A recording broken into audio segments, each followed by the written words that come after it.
Chinese Vice Premier Liu Yandong is now attending the Hamburg Summit for talks about free trade amid calls in Europe for more protection against Chinese imports.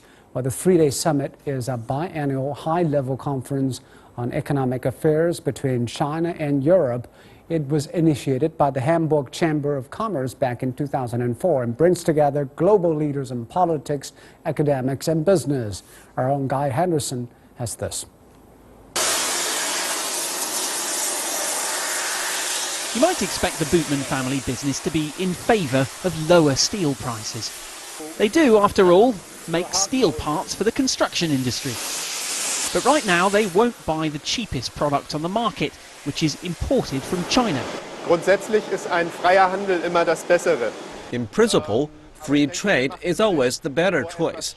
But in this case, it makes sense to protect the domestic industry against lower quality products at an output level which is unreasonable.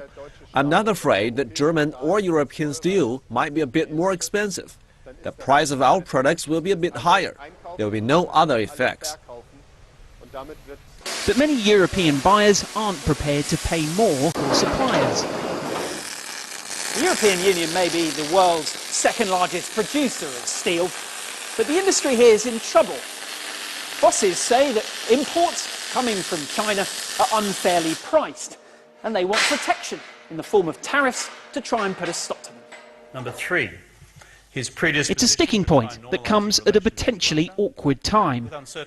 Officials from both countries at the annual China Meets Europe Economic Summit talk of keeping free trade alive at a time when the very foundations of globalisation are being shaken.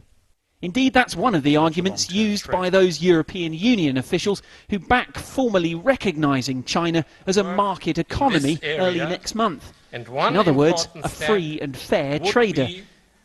Chinese executives here believe a few outstanding issues shouldn't stand in the way. Economic growth, economic reform is the hallmark of China's strategy under Xi Jinping and presidents before him. So I hope China will continue in that role, but also with these new developments, I think China should speed up economic structural reform and liberalization, because that will provide stability for the world. Such a move could make imposing import tariffs more difficult. The Bootmans and their suppliers even more hope the EU may still find a way. Guy Henderson, CCTV, Hamburg.